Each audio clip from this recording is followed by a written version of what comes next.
नमस्कार। आज हम ज्योतिष शास्त्र से जुड़े हुए एक मिथ के बारे में बात करेंगे कि कैसे रावणों द्वारा लोगों को मूर्ख बनाया जा रहा है। आपने अक्सर लोगों को कहते हुए सुना होगा कि ज्योतिष शास्त्र में अगर कोई हमारे ग्रह नक्षत्र हैं जो थोड़े से प्रभावहीन हो गए हैं या थोड़े से कमज़ोर स्थिति में हैं, मैं ग्रहों को तो कमज़ोर नहीं बोलूँगा, ग्रह कमज़ोर कभी होते ही नहीं हैं।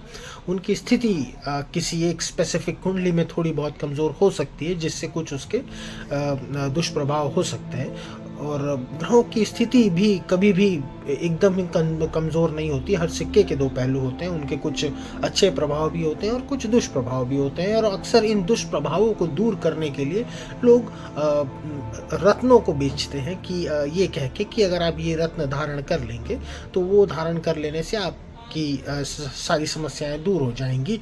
आपका लोन जो है वो चाहे 1 करोड़ का ही क्यों ना हो, आजकल चल रहा है बहुत, वो ख़त्म हो जाएगा और आपका भाग्योदय हो जाएगा।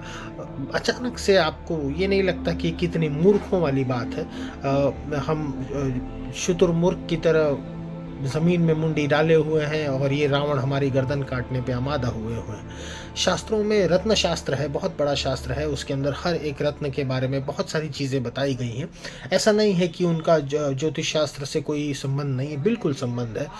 ग्रहों के लिए उनको पहनना और सारी चीज़ें उनके हिसाब से करना, वो सारी चीज़ें एकदम सही है, वो आप करनी भी चाहिए। हाँ, हमारी दशा महादशा, हमारी मैत्रिता के हिसाब से वो सारी चीज़ें पहननी चाहिए, उसमें कोई आपत्ति की बात नहीं है। पर अगर आप सिर्फ और सिर्फ ये कह दें कि अगर आपको पैसे की दिक्कत है या पारिवारिक दिक्कत है या रिलेशन की दिक्कत है या किसी भी तरीके की दिक्कत है, हेल्थ में कोई दिक्कत है, तो आप ये पत्थर पहन लीजिए, ये रत्न पहन लीजिए और वो सारी चीज़ें दूर हो जाएंगी। तो ये बात मूर्खता है और इसको मानने वाले भी मूर्ख ही खाए जाएंगे।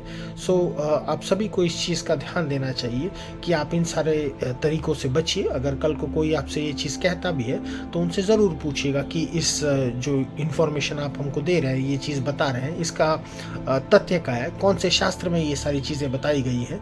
ज्योतिष के भी बहुत सारे शास्त्र हैं और उनमें बहुत सारी चीज़ें बताई गई हैं। और जो सब मेन 4 उपाय जो इन सारे शास्त्रों के हिसाब से अध्ययन करने के बाद समझ में आती है, जो 4 तरीके के उपाय जिनसे ग्रहों और नक्षत्रों के लिए कुछ पॉजिटिव किया जा सकता है, वो है दान, स्नान, धर्म और कर्म।